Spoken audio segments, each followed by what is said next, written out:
G'day, mate. How you going? Welcome to our beautiful Emerald Coast. Out here in the bush, both the fauna and the flora are unique and fascinating to observe. Oh, I'm Robert, by the way. Just call him Robbo. Why do you sound like a tourist guide, Robbo? I'm Sophia. Sure, this region is a beaut, but it's also bloody fragile. Too true. That's why we're stoked you're here to work with us. But there's no rule that says you can't have fun at work, eh? You game?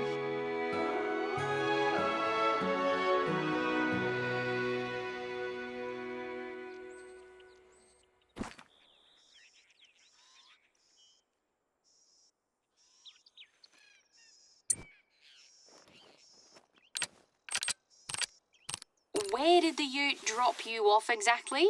Anyway, you're not far from my station. Why don't you climb the fire lookout tower that's close by and see for yourself? From there, you'll see clearly where things are.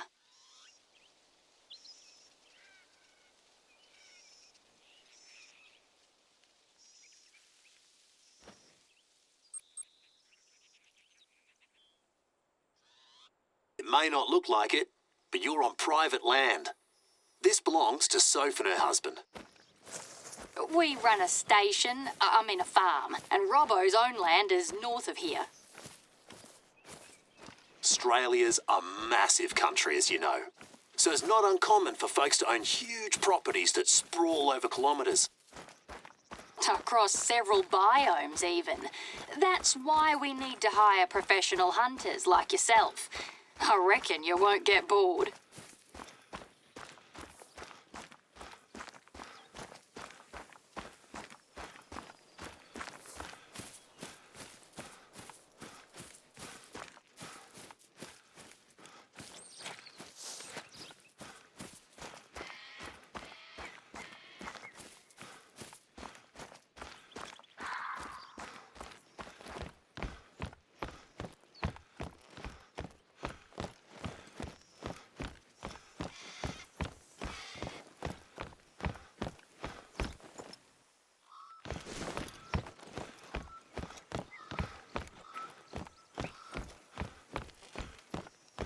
So, how are you holding up at the fire lookout tower? Quite the workout, eh? Good on you. You almost made it. Once you're up there, take a moment to breathe and enjoy the view.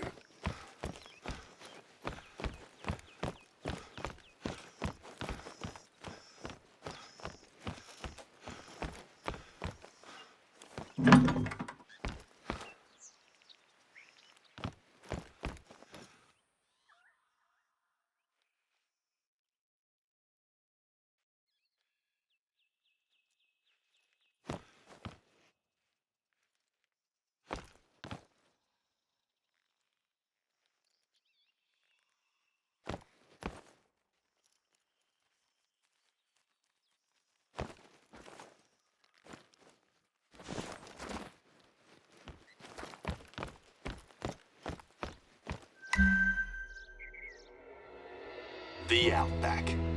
That's one of the first things they think about overseas when they hear Australia.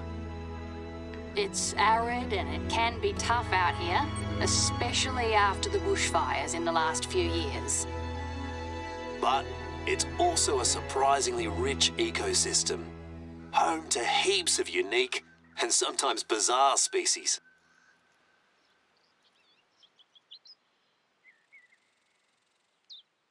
Did you spot my station from up there? Then please, come and get settled in. Sorry I can't be there to greet you in person today. I'm out on a hunt too.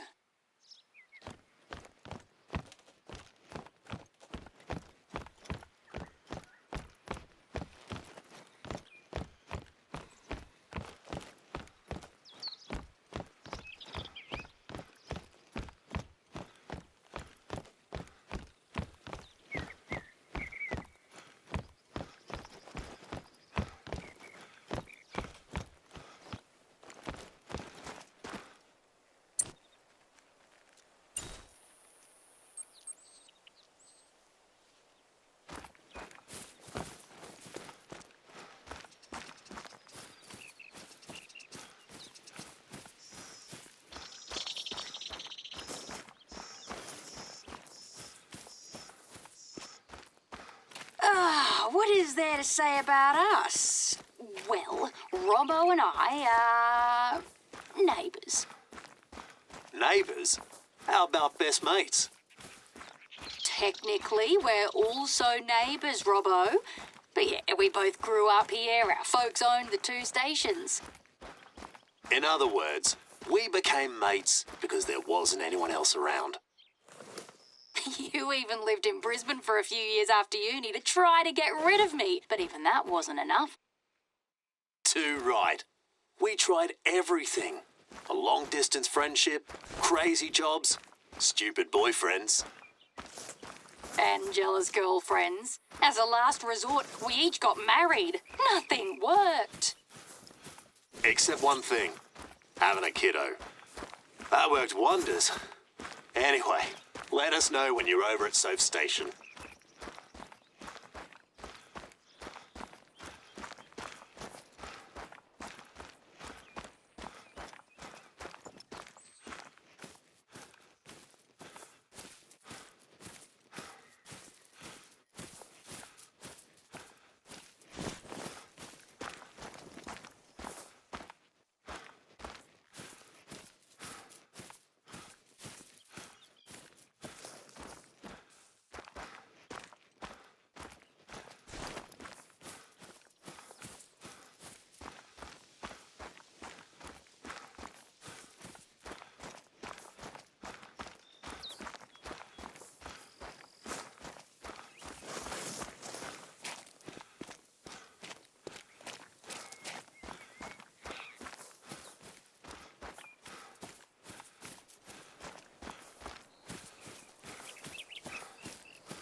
Welcome to my station. It's quiet at the moment, but it can get a little too busy around here sometimes. I reckon it's sort of a hangout for our community. We even have board game nights sometimes. Anyway, your cabin's ready. I've prepared everything for you.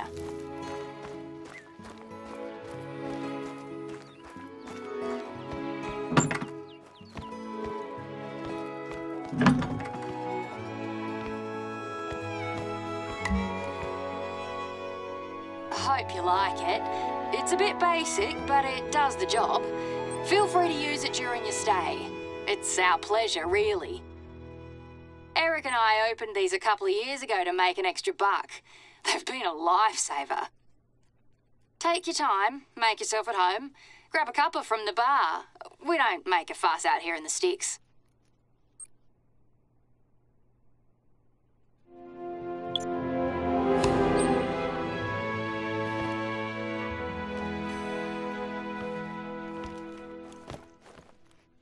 If you're ready, we can get started. Wait, would you mind grabbing something before you head out? It's a book Robbo lent me ages ago. A book? Which one? The one on imposter syndrome or the one on kangaroos? The kangaroo one, yeah. I left it in the bar. You can't miss it, mate.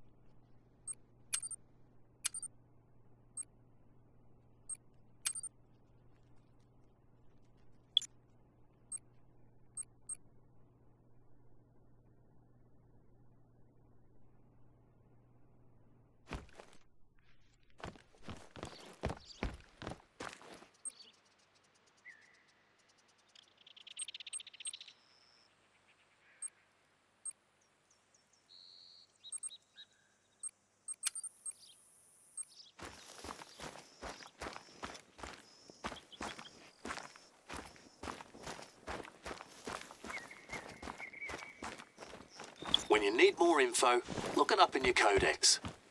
Luckily that thing won't take over my job just yet, but it's still bloody good. Right, that's the book. Great job, you're the best. I'm flat out right now, so I reckon you'll visit Robbo's shelter before I do. You have no idea how stoked Robbo will be when he gets it.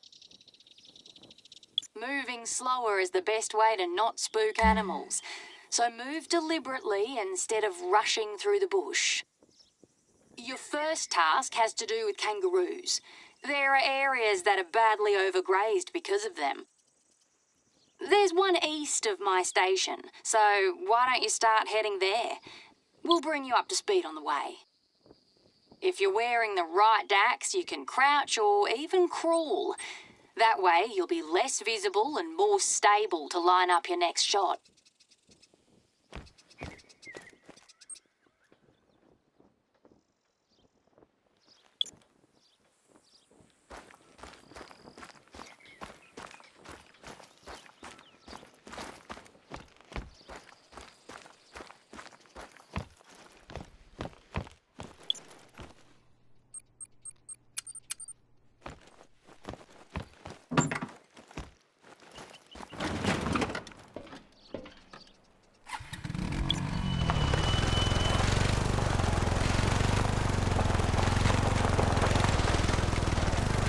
Since I reckon you're not familiar with roos yet, here's a bit of context. Later, we know you can do your own thing. We have the eastern grey kangaroos around here. You'll find them in the outback, of course, but also in grassy bushlands. They're a very important species in Australia, but they don't have a lot of natural predators. So they can easily be in overabundance and cause overgrazing. They can make life heaps harder for other animals and throw the whole ecosystem out of whack. Not to mention the economic impact on our stations. Can't say it's been too brilliant the last couple of years.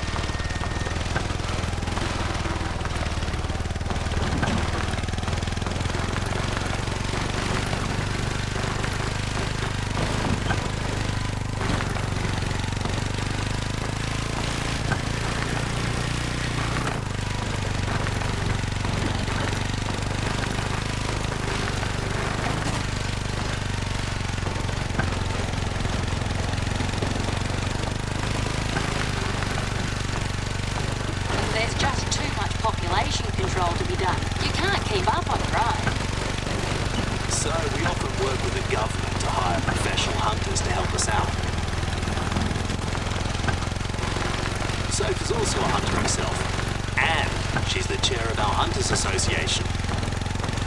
Yeah, we organise hunting parties with other hunters when we have the time. Most of the time, you all like to just hang out at your bar. That's part of the fun. Our community's not too bad here.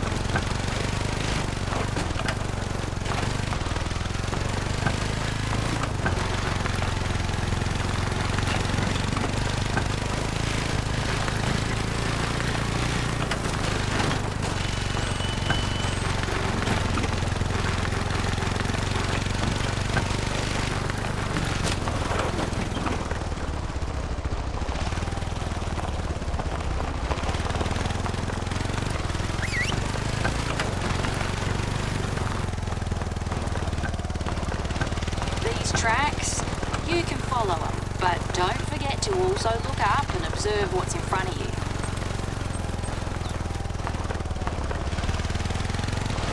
Spotting an animal before it spots you is the bread and butter of hunting.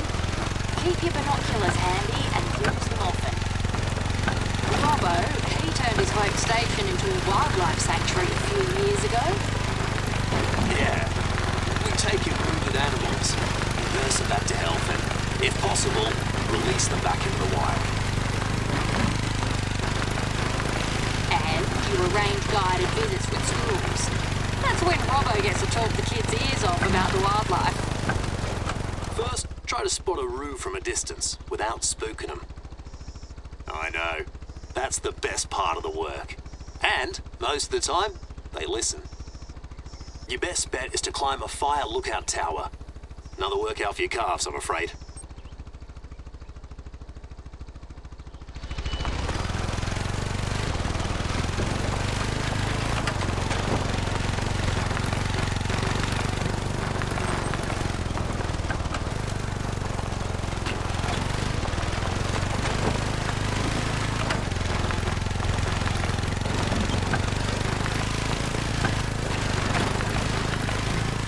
Out here, we have a lot of fire lookout towers.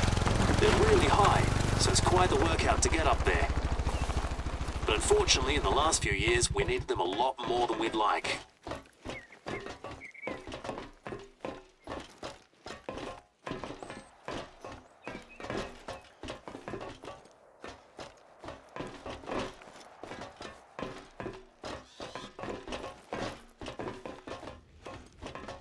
Great.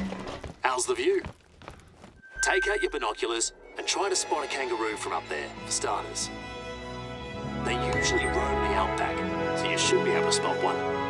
If you can't see any close by, you'll have to get out in the bush and track them down.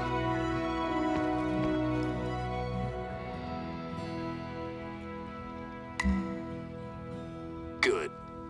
Ain't it beautiful? But before you start, there's a couple of things you need to know about kangaroo shooting. We have strict shooting regulations in Australia. What's legal or not to shoot? What's the right caliber and ammo for each species? Robbo, did you submit the codex entries for our local species? Right, just finished them last night. If you want to know more about the roo or any other animal, it's all in there. Or give us a call. Either way, we know you'll do your due diligence before you plan your next hunt.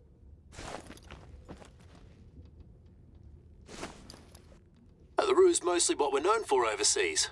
That and deadly spiders. And fair enough, it's a very important cultural icon for us. But it's also a fascinating creature. It can be both aggro or skittish. As a marsupial, it displays unique behaviors and movement patterns that you won't find in any other species. Just one example. Don't try disturbing kangaroos at close range, or they'll know how to get rid of you.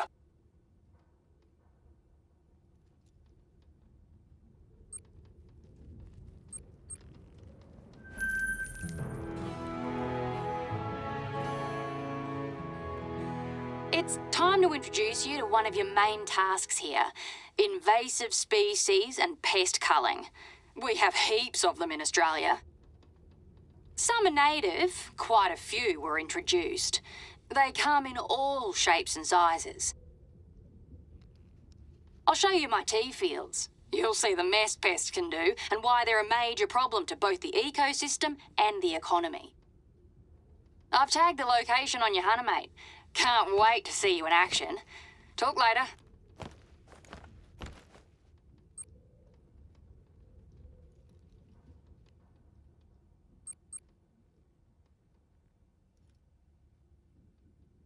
Oh, and as agreed, to help you in your task, our Hunters Association is happy to offer you a varmint rifle.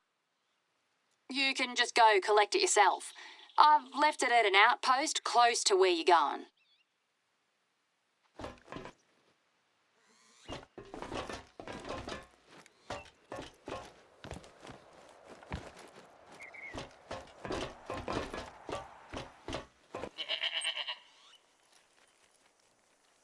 You can stalk animals, but sometimes it works just as well to ambush them. If you use callers, you can get them to come to you instead.